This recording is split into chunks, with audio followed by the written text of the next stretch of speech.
बकरियां चराने वाले, ऊंट चराने वाले जो गरीब लोग होते हैं वो बड़ी बड़ी इमारतें बनाएं।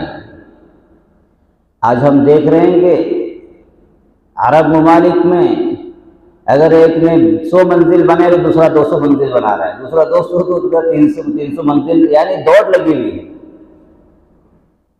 एक वक्त वो था अरब ममालिक के अंदर जब यहाँ से हुज्जाज किराम जाया करते थे तो वो उनको हदिया देकर क्या करते थे वहाँ के लोगों को, इसलिए कि इतने वहाँ के हालात खराब थे। यानी जब यहाँ से हिंदुस्तान, पाकिस्तान और दूसरे ममालिक से हज करने के लिए जाया करते थे वो लोग अरबों को हदिया देकर जाया करते थे।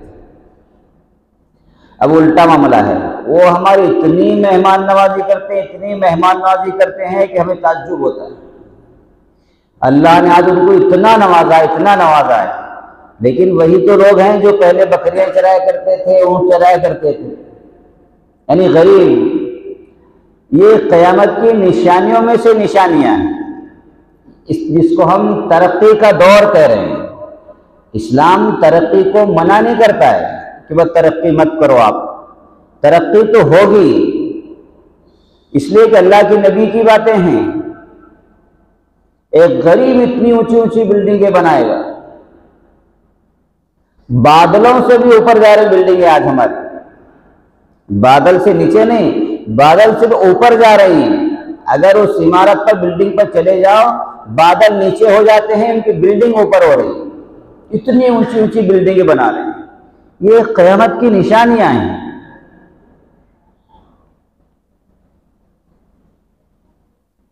इसी तरह की हमारी मसाजिद हैं, माशाअल्लाह मसाजिद में कमी नहीं, सहूलतों में कमी नहीं, तमाम ज़रूरतें अल्लाह ने खूब दी हैं और देनी भी चाहिए।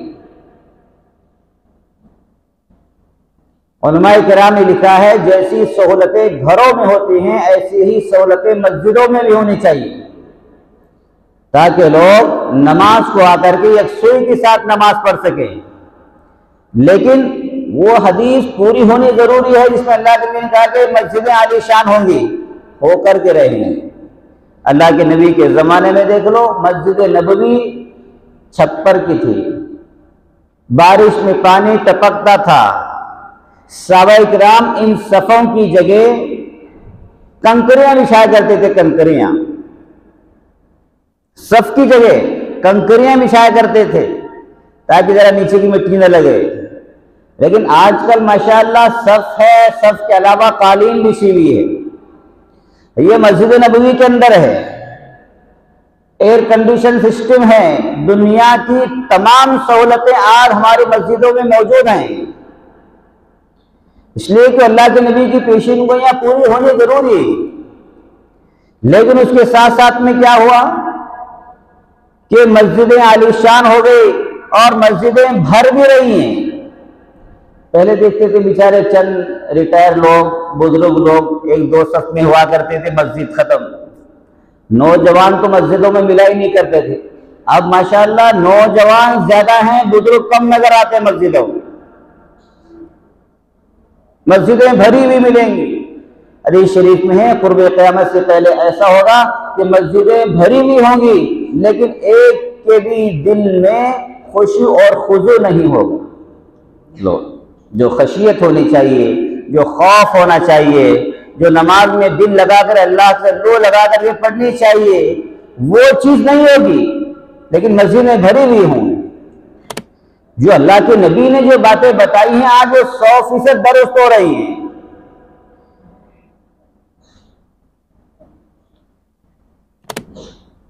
एक इमाम साहब ने देखा मस्जिद में नमाजी नहीं आ रहे, परेशान हो गया, परेशान हो गया, परेशान हो गया। मुअज्जिन से कहा आज एक काम करना, वक्त पर अजान दे दो। फिर कहा कि एक मरतबा उसके बाद 5 मिनट बाद में एक और बार अजान देना। तो चुनाचे बांगी साहब ने ऐसा ही किया, जो रोजाना अजान होती थी वो भी अजान दे दी, उसके बाद जाकर के फिर एक अजान दे दी। पूरे मोहल्ले वाले भाग के आ गए, आज 2 बार अजान क्यों हुई, 2 बार क्यों अजान? इमाम साहब उसी इंतजार में खड़े थे। आज 2 मरतबा अजान इसीलिए हुई, लेकिन कौन कौन पूछने के लिए आता है? हमारे मुअज्जिन पर कौन कौन ध्यान देता है, हमारी अजानों पर कौन कौन ध्यान देता है। आज जिंदगी में पहली मर्तबा 2 बार अजान हुई, तुम पूछने के लिए आ गए। रोजाना 5 बार अजान होती है, एक दिन भी तुम मस्जिद को नहीं आते। ये हाल हमारा है, ये हाल हमारा हो गया है। पूछने के लिए तो आ जाते हैं 2 बार अजान क्यों हो गई, या एक अजान में कोई लफ्ज़ छूट गया तो पूछने के लिए आएंगे, लेकिन नमाज के लिए नहीं आएंगे। ऐसी पोजीशन हमारी हो गई। मेरे दोस्तों, हम जिस दौर से गुजर रहे हैं, ये दौर मामूली दौर नहीं है, ये कुर्ब क़यामत का दौर है। इसमें हर किस्म के फितने उठेंगे, हर किस्म की साजिशें होंगी, हर किस्म की, यानी जो फितने कुर्ब क़यामत से पहले जो होते हैं, नौजवानों में फितने होंगे, बूढ़ों में फितने होंगे, बच्चों में फितने होंगे, ये तमाम फितनों का ज़ुहूर होकर के रहेगा। हदीस शरीफ में है, एक बंदा सुबह को मोमिन होगा, शाम को काफिर हो जाएगा, शाम को मोमिन होगा, सुबह को काफिर हो जाएगा। इतने फितने हो जाएंगे। आखिर में सहाबा किराम ने पूछे, या रसूल अल्लाह फिर कैसे होगा, फिर बचा कैसे जाएगा इन फितनों से, इन फितनों से कैसे बचेंगे। अल्लाह के नबी ने फरमाया, ऐसी हालत में अब आपको बस्ती छोड़ करके पहाड़ों में जाना पड़ेगा। इसलिए कि ईमान अब बस्ती में, मस्जिदों में बचेगा नहीं, इसलिए कि मस्जिदों में फितने आए हुए होंगे। फितने इतने सख्त होंगे कि मस्जिदें भी बच नहीं सकेंगी फितनों से। ईमान को बचाने के लिए जंगलों में जाना पड़ेगा, पहाड़ों में जाना पड़ेगा। ये होकर के रहेगा। अल्लाह की नबी की बातें पूरी होकर के रहेंगी। अल्लाह की नबी की बातें सच्ची हैं, सादिक हैं। अल्लाह के नबी को कुफ्फार मक्का ने सादिक का लक़ब दिया था, वैसे नहीं दिया है। अल्लाह ने अल्लाह के नबी को 40 साल तक अपनी जिंदगी गुजरवाई थी, उसके बाद नबूवत को दिया था।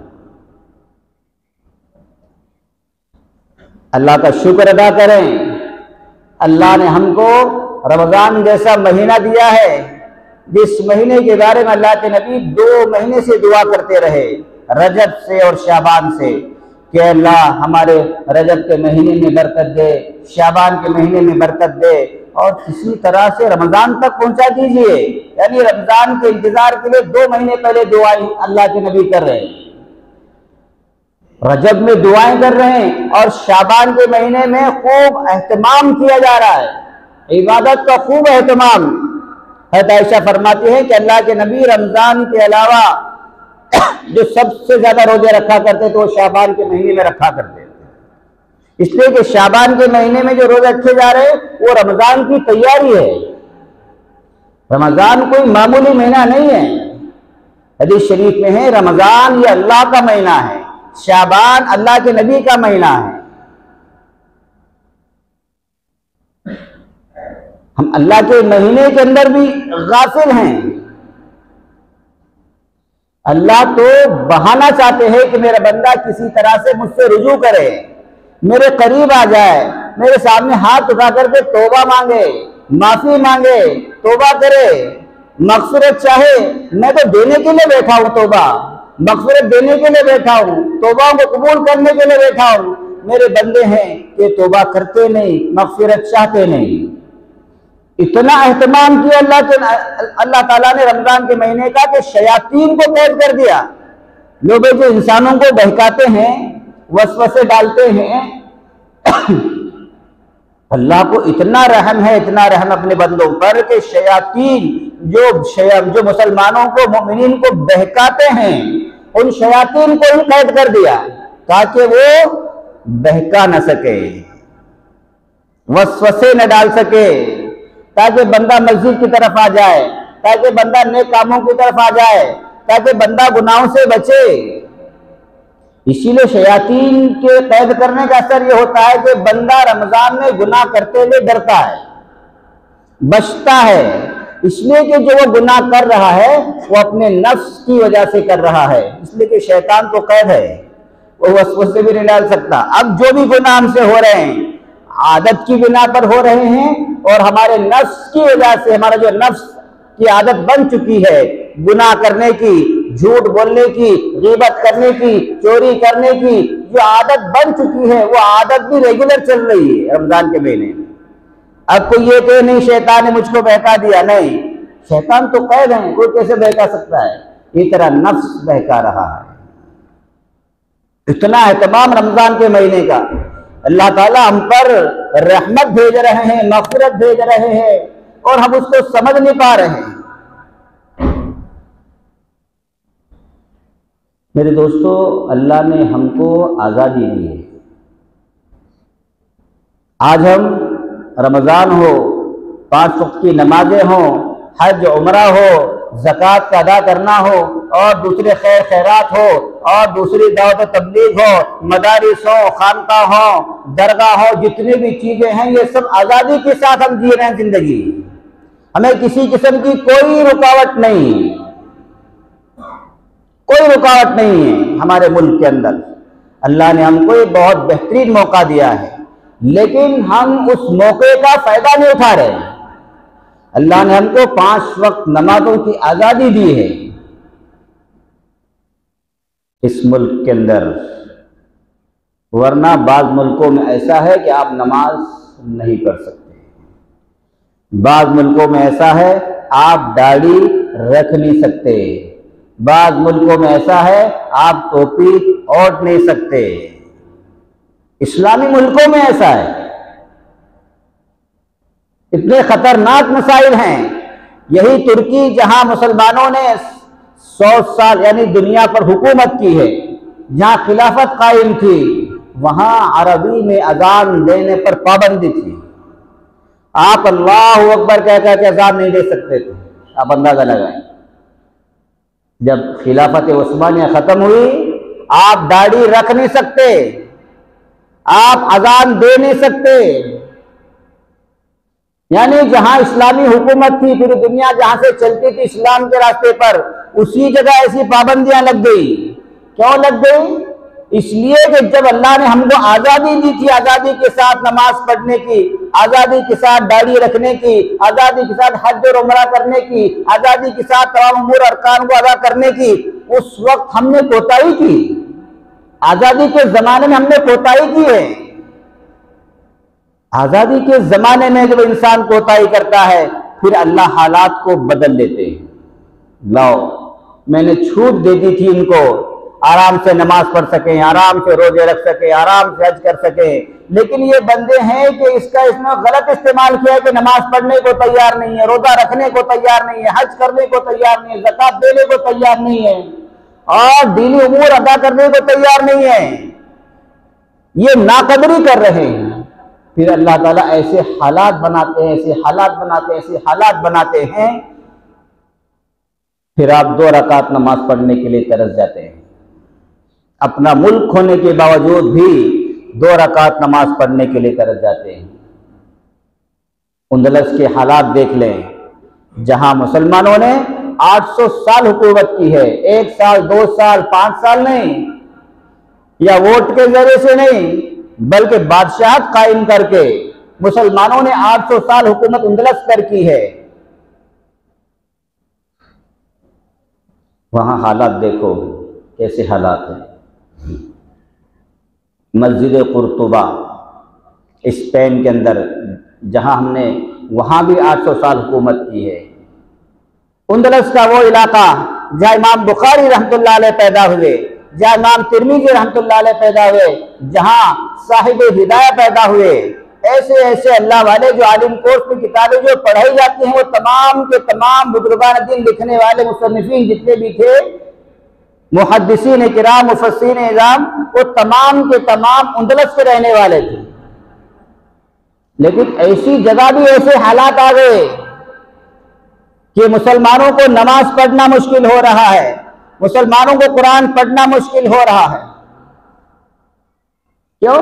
इसलिए कि आज़ादी के दौर में हमने उन चीज़ों की नाकदरी की थी, नाशुक्री की थी। हम समझते हैं कि अल्लाह की नेमतें हैं, उसे वैसे ही ज़ाया कर दें। आज़ादी इंसान के पास सबसे बड़ी दौलत होती है। और गुलामी सबसे बड़ी लानत होती है। अल्लाह ने हमको आज़ाद पैदा किया है और आज भी हम आज़ाद हैं। हम हर अरकान को आज़ादी के साथ अदा करने की आज़ादी हमको अल्लाह ने दी है, लेकिन हम समझ रहे हैं कि बस 5 वक्त की नमाज हमारे लिए बोझ हो रहा है, 1 महीने के रोजे रखना हमारे लिए बोझ बन गया है। आप चाइना के बाद इलाकों में जाओ, आप वहां रोजा रख नहीं सकते। अगर आप रोजा रखेंगे जबरदस्ती आपको रोजा तुड़वाया जाएगा। इन हालात में वो जिंदगी बसर कर रहे हैं, लेकिन अल्लाह का शुक्र है कि हमें ऐसी पाबंदियां नहीं है। अल्लाह ने हमको खुली आज़ादी दी है, इसलिए हमें अल्लाह का शुक्र अदा करना चाहिए। लइन शकरतुम लअज़ीदन्नकुम व लइन कफरतुम इन अज़ाबी लशदीद। अगर तुम अल्लाह की नेमतों का शुक्र अदा करोगे, अल्लाह नेमतों को बढ़ाएंगे। शुक्र क्या करना है? शुक्र यही तो है कि अल्लाह ने जिस चीज की आज़ादी दी है, 5 वक्त नमाज पढ़ने की कोई पाबंदी नहीं है, तो हमें 5 वक्त की नमाज अदा करनी चाहिए, 5 वक्त की नमाज पढ़नी चाहिए। अल्लाह ने हमको 1 महीने के रोजे रखने की आज़ादी दी है, किसी किस्म की कोई रुकावट नहीं है, कोई पाबंदी नहीं है, तो हमें पूरे महीने के रोजे रखने चाहिए, उस आज़ादी का फायदा उठाना चाहिए। अल्लाह ने हमें हज और उम्रे की आज़ादी दी, हम हज और उम्रा आराम से कर सकते हैं, लेकिन इसके बावजूद भी हम नहीं कर रहे। अल्लाह ताला हालात को बदल देते हैं। फिर आप हज करना चाहो, हज कर नहीं सकोगे, उम्रा करना चाहो कर नहीं पाओगे, नमाज पढ़ना चाहोगे नमाज पढ़ नहीं सकोगे, रोजा रखना चाहोगे रोजा रख नहीं सकोगे। इसलिए कि आजादी के दौर में हमने अल्लाह का शुक्र अदा नहीं किया है, और उन नेमतों को हमने अल्लाह का शुक्र अदा करके उसको अदा नहीं किया। अल्लाह ताला ढील देते हैं, जब रस्सी खींच लेते हैं, अल्लाह की रस्सी को फिर कोई रोक नहीं सकता है। फिर ऐसे ऐसे जालिम बादशाहों को, ऐसी ऐसी जालिम कौमों को मुसल्लत कर देते हैं। फिर हम 1 रकात पढ़ना भी हमारे लिए, 2 रकात अदा करना भी हमारे लिए मुश्किल हो जाता है। स्पेन के अंदर मस्जिद कुर्तुबा है, मस्जिद कुर्तुबा। मस्जिद कुर्तुबा वो मस्जिद है दुनिया की सबसे बड़ी मस्जिद। ये हरम शरीफ जो हमारे मक्का मुकर्रमा में मस्जिद हराम जो है, उस जमाने में उससे बड़ी मस्जिद थी वो, दुनिया की सबसे बड़ी मस्जिद। इतनी बड़ी मस्जिद स्पेन के अंदर मौजूद है, इसको मस्जिद कुर्तुबा कहते हैं। जो जा करके आए हैं उन लोगों ने अपनी सवाने हयात और अपने सफरनामों में लिखा है कि मस्जिद को देख करके रोना आता है, कितनी शानदार मस्जिद है, लेकिन मस्जिद के मिंबर पर क्रॉस लगा हुआ है, ईसाइयों का निशान जो होता है क्रॉस, वो लगा हुआ है, ईसाइयों ने कब्जा कर लिया है। हज़रत मुफ्ती तकी उस्मानी साहब नव्वरल्लाहु मरक़दहू, अल्लाह उनकी उम्र को दराज करे, आलम इस्लाम की बड़ी शख्सियत है, पड़ोस मुल्क के रहने वाले हैं। जब वो वहाँ पर तशरीफ ले गए हैं तो 2 रकात नमाज पढ़ने की उनको इजाज़त नहीं दी गई। इतनी बड़ी शख्सियतों को भी आप अंदाज़ा लगाएं, जिस मस्जिद में 800 साल नमाज होती रही, जिस मस्जिद में 800 साल नमाजें होते रही, उस मस्जिद आज 2 रकात नमाज के लिए तरस रही। क्यों? इसलिए कि उस वक्त नाकदरी की हमने, उस नेमत का शुक्र अदा नहीं किया है। आज हम मस्जिदें बना रहे हैं, आलीशान मस्जिदें बना रहे हैं, लेकिन हमारी मस्जिदें खाली हैं, सिर्फ हम जुमे के नमाजी बन गए हैं, और जुमे में भी सिर्फ 2 रकात नमाज के नमाजी बन गए हैं। न पहले की सुन्नतों का एहतमाम है, न बाद की सुन्नतों का एहतमाम है। बस 2 रकात नमाज हो जाए फिर मस्जिद खाली हो जाती है। हफ्ते में वो भी सिर्फ 2 रकात नमाज पढ़ने के लिए हम मस्जिद को आते हैं। हालांकि अल्लाह ने 5 वक्त नमाज को फर्ज किया है। अगर हम ऐसे ही चलते रहेंगे, फिर हालात हम पर ऐसे आएंगे कि 2 रकात नमाज भी नहीं पढ़ सकेंगे, इसलिए कि हम अल्लाह की नेमतों की नाकदरी कर रहे हैं।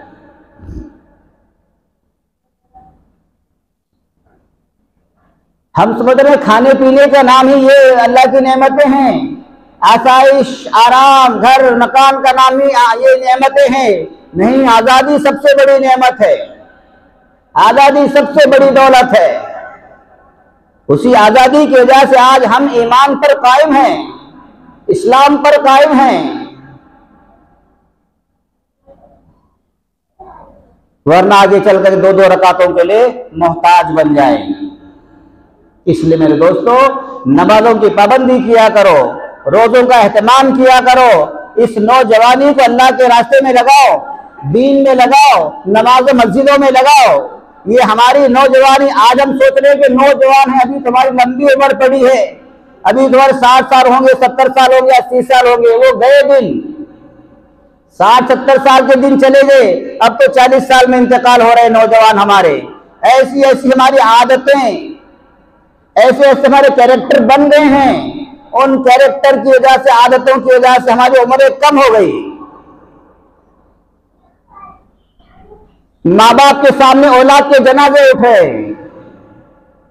माँ बाप के आंखों से आंसू जारी हैं, वो बुढ़ापे में यतीम हो रहे हैं हमारे माँ बाप, बुढ़ापे में यतीम, उन्हें पूछने वाला कोई नहीं, इसलिए कि औलाद उनके सामने इंतकाल कर चुकी है। क्यों इंतकाल कर गई? बुरी आदतों की वजह से इंतकाल कर गई, नशे की वजह से इंतकाल कर गई, दारू की वजह से इंतकाल कर गई, चोरी की वजह से इंतकाल कर गई, न मालूम कैसी कैसी बुरी आदतों की वजह से इंतकाल कर गई। उधर वालिदैन हैं कि आंसू बहा रहे हैं, कोई पूछने वाला नहीं है, गोया कि हमारे माँ बाप बुढ़ापे में यतीम बन गए। नौजवानी ये सबसे बड़ी नेमत है, जो कुछ करना है नौजवानी में कर लो। अल्लाह ने ये रमजान का महीना इसीलिए हमको दिया अल्लाह ताला ने, ताकि हमारे पिछले जितने गुनाह हुए हैं, जितनी पुरानी आदतें, हमारी बुरी आदतें हो चुकी हैं, इस महीने में आकर के तौबा कर लें कि अल्लाह छोड़ेंगे, जिना छोड़ेंगे, शराब छोड़ेंगे, नशा छोड़ेंगे। ये तौबा करने का महीना है। जॉर्ज बुश, अमेरिका का सदर, जब वो 40 साल का हो गया, जब लोग उसका बर्थडे बनाने के लिए आए, उसके चाहने वाले बर्थडे बनाने के लिए आए, जब 40 साल का हुआ, वो 40 साल का बर्थडे बना रहा था, उसने कहा कि आज मैं 40 साल का हो गया हूं, आज मैं अपनी कौम के सामने एक वादा करता हूं, आज मेरे बर्थडे का एक मैं तोहफा देना चाहता हूं, तुमको भी देना चाहता हूं और अपनी जिंदगी को भी देना चाहता हूं। वो तोहफा ये है कि आज मेरे 40 साल हो गए हैं, अब मैं इसके बाद में कभी शराब नहीं पीऊंगा। लो जी, अजीब, कौन? ईसाई, अमेरिकन प्रेसिडेंट, पूरी दुनिया उसके कब्जे में, दुनिया का सुपर पावर इंसान, वो कह रहा है कि आज मुझे 40 साल हो गए हैं, आज मेरी जिंदगी में एक बुराई है, उस बुराई को आज के दिन में खत्म करता हूं कि आज के बाद में शराब नहीं पीऊंगा। हमारे पास जरा सा पैसा आ जाए, जरी दौलत आ जाए, हमारे यहां नई नई बुरी आदतें पैदा होनी शुरू हो जाती हैं, और बड़े लोग वो बुरी आदतों से बच करके सही कैरेक्टर की तरफ आ रहे हैं। इसीलिए लोग जब इस्लाम को पढ़ते हैं, इस्लाम में दाखिल हो जाते हैं, और जब मुसलमानों को देखते हैं फिर इस्लाम से निकल जाते हैं। इसलिए कि मुसलमान एक तरफ, इस्लाम एक तरफ। इस्लाम को देखें तो सबसे अच्छा मजहब, मुसलमान को देखें तो सबसे खराब इंसान, जरा भी मैच नहीं होता। इस्लाम को देखो पाक साफ मजहब, मुसलमान को देखो तो सबसे गंदा इंसान, बिल्कुल मैच नहीं है। हमें देख करके लोग ईमान से निकल रहे हैं, और इस्लाम को पढ़ करके लोग ईमान में दाखिल हो रहे हैं।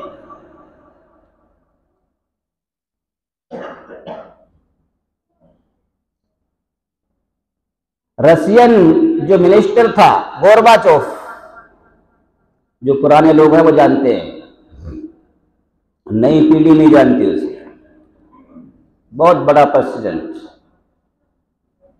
ये उस वक्त की बात है जब रसिया सुपर पावर था अमेरिका से पहले।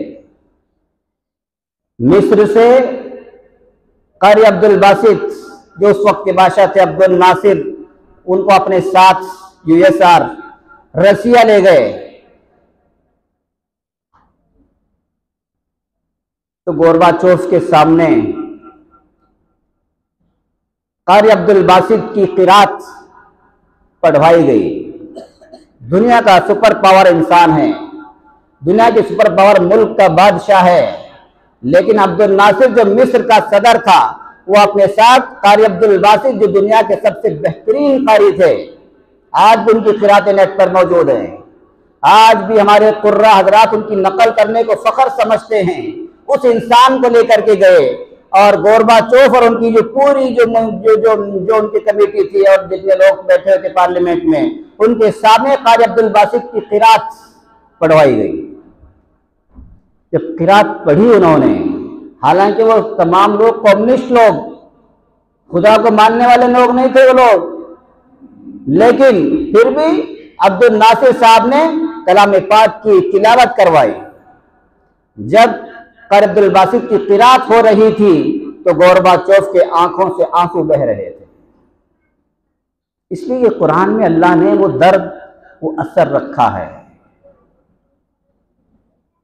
क़िरात पूरी हो गई, आंखों से आंसू पोंछे,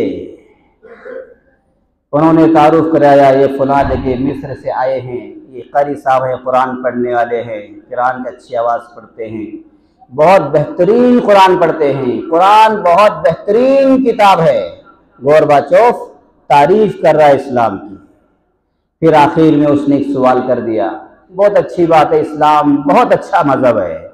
हमेशा आप देखें, जब भी हम किसी पंडित को, किसी भी एक गुरुवर को बुलाते हैं हिंदुओं के, तो वो क्या करते हैं, हमारे प्रोग्राम में आकर के इस्लाम की तारीफ करेंगे, लेकिन मुसलमानों की तारीफ कभी नहीं करेंगे। याद रखें, आप देख लेना हमेशा, वो क्या करेंगे, इस्लाम की तारीफ करेंगे, लेकिन मुसलमानों की तारीफ नहीं करेंगे, इसलिए कि मुसलमान में इस्लाम में जमीन आसमान का फर्क है।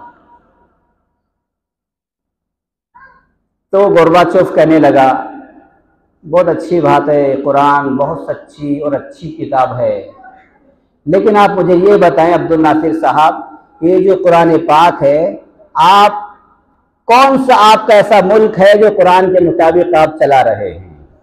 बड़ा सवाल रख लिया उसने। बिल्कुल सच्ची बात थी, कोई जवाब नहीं था उनके पास। कुरान तो सिर्फ पढ़ने के लिए रह गया है, कुरान तो सिर्फ ईसाले सवाब के लिए रह गया है, इसके अलावा कुछ नहीं। हालांकि कुरान को जिंदगी में दाखिल करने के लिए आया है।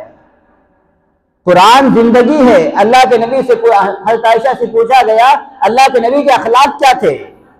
हज़रत आयशा से पूछा जा रहा है, अल्लाह के नबी के अखलाक क्या थे? हज़रत आयशा कहने लगी, अल्लाह के नबी के अखलाक, कुरान को उठा करके देख लो, अल्लाह के नबी के अखलाक से भरा पड़ा है। लो जी, अल्लाह के नबी के अखलाक, कुरान अल्लाह के नबी के अखलाक, और हमारा कुरान से कोई ताल्लुक नहीं। अल्लाह हमें रमजान को दे करके कुरान की तब लौटाना चाहते हैं। कुरान वाली जिंदगी चाहते हैं, सुन्नतों वाली जिंदगी चाहते हैं, लेकिन हमने रमजान को समझा नहीं है कि रमजान आया किस लिए है, ये तक नहीं समझा। ये तो 11 महीने के बाद 12वां महीना है, आता है, फिर निकल जाता है, फिर 1 महीना शुरू हो जाता है, ये हमने समझ लिया है। खजूर खाने का नाम रमजान नहीं है, बल्कि तकवा इख्तियार करने का नाम रमजान है। जितने हमने रमजान से पहले गुनाह किए हैं, उन गुनाहों से तौबा माफी मांगने का नाम रमजान है, और आइंदा के लिए इरादे करना, आइंदा के लिए अच्छे अज़ाइम करने का नाम रमजान है। 11 महीने हम जो गुनाहों में मुब्तला थे, उन तमाम गुनाहों से अपने आप को दूर रखने का नाम रमजान है। हमने अच्छे अच्छे खाने का नाम रमजान रख लिया, खजूर खाने का नाम रमजान रख लिया, शरबत पीने का नाम रमजान रख लिया, न मालूम किसकी चीजों का नाम रख लिया है।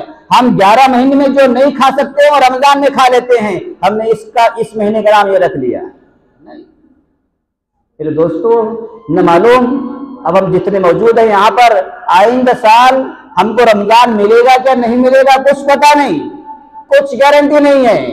अभी बेचारे कुछ ऐसे हैं जो गुज़िश्ता साल रमजान में हमारी मस्जिद में मौजूद थे, वो भी बयान सुन रहे थे, वो भी इरादे कर रहे थे, लेकिन इस साल वो रमजान में मौजूद नहीं है। अब न मालूम हम में से कौन मौजूद होगा, कौन मौजूद नहीं होगा। अभी शाबान की शब गई है, 15वीं शब, जिसमें फैसले उतरते हैं, जिसमें लिस्ट आ जाती है कौन मरेगा कौन जिएगा, न मालूम उन लिस्टों में हमारा नाम आ चुका होगा और हम अगली उम्मीदें लगाए बैठे। मेरे दोस्तों, रमजान को आखिरी रमजान समझो, न मालूम दोबारा रमजान हमको मिले या न मिले, कोई गारंटी नहीं है, इसलिए कि मगफिरत का जरिया है। जिसने रमजान में मगफिरत करा ली वो कामयाब हो गया। अगर कोई बाद में मगफिरत कराना चाहता है उसे बहुत कम मौका मिलता है। मेरे दोस्तों, रमजान में जिस अंदाज से इंसान जिंदगी गुजारता है वही जिंदगी पूरे साल चलती है, वो तरतीब पूरे साल चलती रहती है। जितना रमजान की कदर करोगे फिर अल्लाह ताला उन 11 महीनों की कदर की तौफीक देंगे। इसलिए मेरे दोस्तों, रमजान हमको दिया अल्लाह ने, रोजे दिए हैं, ये आखिरी अशरा चल रहा है, इस अशरे को गनीमत जानो। ये आखिरी तो मिनन नार, यानी आग से खुलासे का अशरा चल रहा है। रहमत का अशरा गुजर गया, मग़फ़िरत का अशरा गुजर गया। ऐ अल्लाह माफ़ करे, हम पर रहमत भी नहीं उतरी शायद इसलिए कि इतने बड़े गुनहगार थे। ऐ अल्लाह मग़फ़िरत का अशरा भी गुजर चुका है, हमने मग़फ़िरत भी नहीं चाहिए। ऐ अल्लाह आखिरी अशरा चल रहा है, अब तो हाथ उठा करके दुआ कर लो, अब तो इरादे कर लो कि हम तमाम बुराइयों को छोड़ेंगे, गीबत को छोड़ेंगे, गुस्से को छोड़ेंगे, नफरतों को छोड़ेंगे, हसद को छोड़ेंगे, कीने को छोड़ेंगे, लड़ाई झगड़ों को छोड़ेंगे। हम मोहब्बत को अपनाएंगे, आपस में भाईचारा रखेंगे, एक दूसरे को माफ करेंगे। इन इरादों के साथ इस अशरे को गुजारें, तब जाकर के हम कामयाब हैं। और अगर हम इसमें इन इरादों के साथ नहीं गुजार रहे हैं फिर तो हम नाकाम हैं। ऐसे ही शाबान गुजर गया, ऐसे ही रजब गुजर गया, ऐसे रमजान भी गुजर जाएगा, कोई फर्क नहीं है शाबान में रमजान में।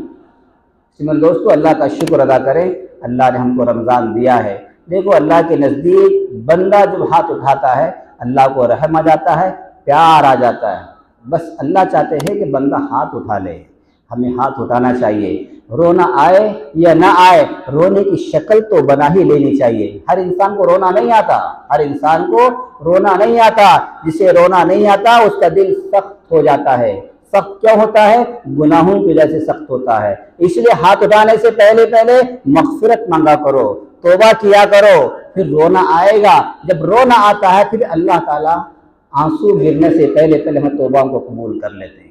मेरे दोस्तों, अल्लाह के नज़दीक वो बंदा बहुत पसंदीदा है जो गुनाह करने के बाद तौबा करता है। इसलिए हम लोगों को चाहिए, बंदा होने के नाते गुनाह हो जाता है, लेकिन बंदा होने के नाते गुनाह होने के बाद वो तौबा भी करता है, वो सही माना में बंदा होता है। इसलिए हमें सही माना में बंदा होना चाहिए। गलती इंसान की फितरत है, लेकिन इंसान की फितरत में ये भी होना चाहिए कि हम गलती की फिर माफ़ी भी मांगे अल्लाह ताला से, तब जाकर के हम कामयाब होंगे। अल्लाह ताला हम सबको खूब अमल की तौफीक नसीब फरमाए।